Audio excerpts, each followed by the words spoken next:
Salam sejahtera bagi kita semua, dimanapun kita berada saat ini.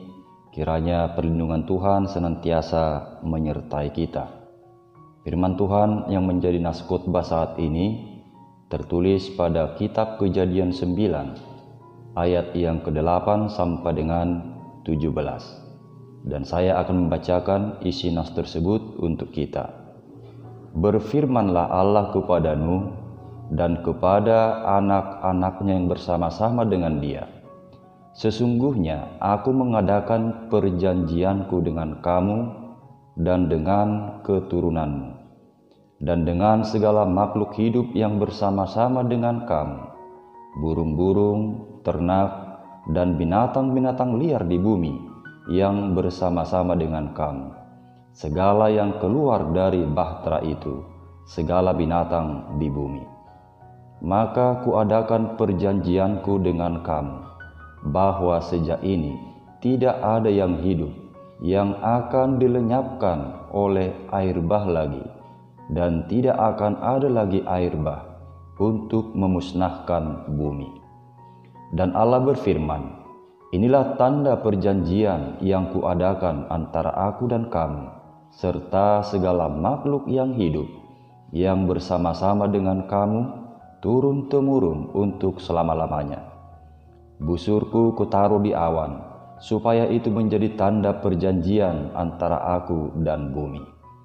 Apabila kemudian kudatangkan awan di atas bumi, dan busur itu tampak di awan, maka aku akan mengingat perjanjianku yang telah ada antara aku dan kamu serta segala makhluk yang hidup, segala yang bernyawa, sehingga segenap air tidak lagi menjadi air bah untuk memusnahkan segala yang hidup.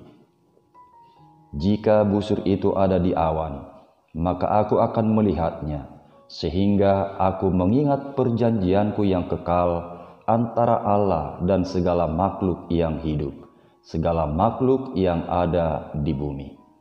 Berfirmanlah Allah kepada Nuh, inilah tanda perjanjian yang kuadakan antara aku dan segala makhluk yang ada di bumi. Demikianlah firman Tuhan. Saudara-saudara yang dikasihi Tuhan kita Yesus Kristus, topik khotbah saat ini menyebutkan janji dan kuasa Allah.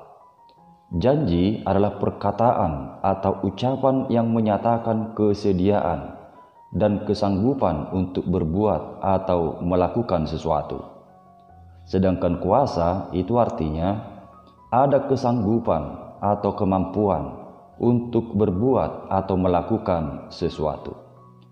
Jadi bila dikatakan janji dan kuasa Allah, maka itu artinya Allah mengucapkan atau menyatakan kesediaannya dan kemahasanggupannya untuk melakukan sesuatu atas apa yang telah direncanakannya. Saudaraku, nas khotbah yang menyapa kita saat ini adalah juga menyaksikan janji dan kuasa Allah. Allah mengadakan perjanjiannya kepada Nuh dan keturunannya serta kepada segala makhluk yang ada di bumi ini. Adapun isi perjanjian yang disampaikan Tuhan kepada Nuh ketika itu, bahwa Tuhan tidak akan mendatangkan lagi air bah untuk melenyapkan dan memusnahkan segala yang hidup di bumi ini. Jadi Allah dengan kemahakuasaannya berjanji tidak akan memusnahkan bumi ini lagi dengan air bah. Kenapa dulu Tuhan mendatangkan air bah? Hal itu terjadi karena manusia sudah berbuat jahat di mata Tuhan, sehingga Tuhan murka lalu menghukumnya dengan menurunkan hujan lebat yang meliputi bumi 40 hari 40 malam lamanya. Itu boleh kita baca pada Kejadian 7 ayat 12. Lalu meluap dan terjadilah air bah yang menggenangi bumi ini. Hanya Nuh dan keluarganya lah yang selamat, beserta segala jenis pasangan hewan yang turut dibawa di dalam bahtera yang sudah dipersiapkan sebelumnya.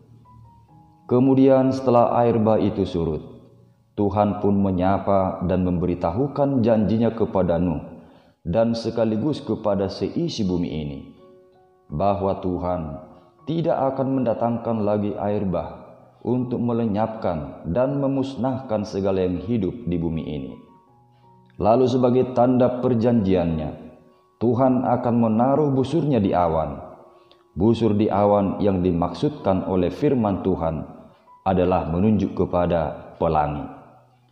Jadi ketika kita melihat pelangi di awan, maka itu mengingatkan kita pada janji dan kuasa Allah yang penuh kasih bagi kita manusia dan semua ciptaan. Bahwa Tuhan tidak akan membinasakan segala makhluk hidup yang ada di bumi ini lagi dengan air bah. Sehubungan dengan janji dan kuasa Allah tersebut, maka sekarang yang menjadi pesan firman Tuhan bagi kita, yang pertama, jadilah umat yang hidup takut kepada Tuhan. Saudaraku, seperti Nuh serta keluarganya, mereka hidup takut kepada Tuhan, sehingga mereka beroleh kasih karunia dari Tuhan, yakni selamat dari peristiwa air bah. Tuhan mengasihi dan menyelamatkan Nuh beserta keluarganya. Maka dari itu, marilah kita juga meneladani kehidupan Nuh beserta keluarganya yang takut kepada Tuhan. Artinya, biarlah hidup kita selalu taat dan setia melakukan kehendak Tuhan, sebab Tuhan telah menganugerahkan kasih karunia yang menyelamatkan kita orang-orang percaya. Yang kedua, janji Tuhan adalah kekuatan kita juga. Saudaraku, perjanjian Tuhan yang ditandai dengan pelangi di awan itu menjadi jaminan akan kasih karunia Tuhan bagi Nuh dalam menjalani hidupnya ke depan, bahwa Tuhan tidak akan membinasakan bumi ini lagi dengan air bah. Jadi meskipun hujan deras disertai petir, guntur dan kilat di langit, maka dengan janji Tuhan ini, Nuh tidak perlu lagi takut atau trauma akan terjadinya lagi air bah seperti yang pernah dia alami. Ketakutan atau kekhawatiran terhadap peristiwa air bah telah digantikan dengan keyakinan yang teguh, dan sebagai tanda untuk itu, Tuhan telah menaruh busurnya di awan. Busur atau pelangi sebagai tanda dari janji Tuhan tentu telah menjadi kekuatan bagi Nuh untuk menjalani hari-harinya ke depan, termasuk dalam menghadapi setiap kesulitan atau pergumulan yang boleh terjadi. Saudaraku, janji Tuhan itu tidak berlaku hanya bagi Nuh dan keluarganya serta beberapa generasi keturunannya, tetapi janji itu berlaku juga bagi kita semua. Karena itu, kita sebagai umat Tuhan patut bersyukur dan berterima kasih kepada Tuhan. Dan bukti rasa syukur dan terima kasih kita, biarlah hidup kita selalu menyenangkan hati Tuhan, yakni dengan hidup seturut dengan kehendak Tuhan saja. Ketika ketakutan sedang melanda hidup kita, maka ingatlah ada janji Tuhan, yakni firman-Nya yang menjadi kekuatan bagi kita untuk boleh bangkit memenangkan hidup dari setiap pergumulan atau kesulitan yang terjadi. Biarlah iman kita semakin diteguhkan untuk selalu berharap pada kasih dan pertolongan Tuhan yang selalu siap menyertai kita. Yang ketiga, Yesuslah pelangi kasih Tuhan sebagai jaminan keselamatan kita. Saudaraku, janji Tuhan yang ditandai dengan pelangi adalah sekaligus sebagai jaminan bahwa Tuhan lebih menginginkan keselamatan dan pemulihan ciptaannya daripada kebinasaannya.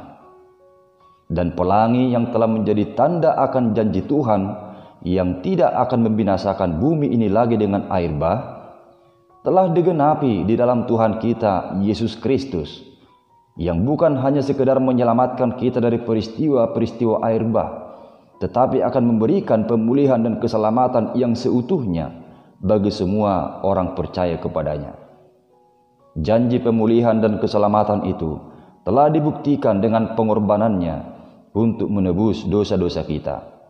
Jadi Yesuslah sesungguhnya pelangi kasih Tuhan sebagai jaminan akan keselamatan kita, dan Tuhan Yesus juga telah berjanji akan menyertai kita sampai kepada akhir zaman. Biarlah hidup kita hanya bergantung kepada Tuhan saja, bukan kepada dunia dan segala keinginannya. Tinggalkanlah segala perbuatan hidup yang mendatangkan murka Allah. Sebab kelak juga akan ada penghakiman terakhir. Dan ketika itu tiba, maka Tuhan akan memisahkan orang-orang benar yang percaya dan mengasihi Tuhan dengan orang-orang yang tidak percaya dan tidak melakukan kehendak Tuhan. Matius 25 ayat 31 sampai dengan 46. Artinya, meskipun ada pelangi sebagai tanda janji dan kasih Tuhan untuk tidak melenyapkan bumi ini dari air bah, bukan berarti Tuhan akan membiarkan dosa itu kembali merajalela dalam kehidupan manusia. Tetapi akan ada waktunya kelak Tuhan mengadakan penghakiman terakhir, yakni pada kedatangan Yesus yang kedua kalinya. Karena itu, marilah hidup dengan bergantung hanya di dalam pelangi kasih Tuhan yang menjadi jaminan keselamatan kita yang sempurna itu, yakni di dalam Tuhan kita Yesus Kristus. Sebab hanya di dalam Dia sajalah kita akan beroleh pemulihan dan keselamatan serta sukacita yang kekal. Amin.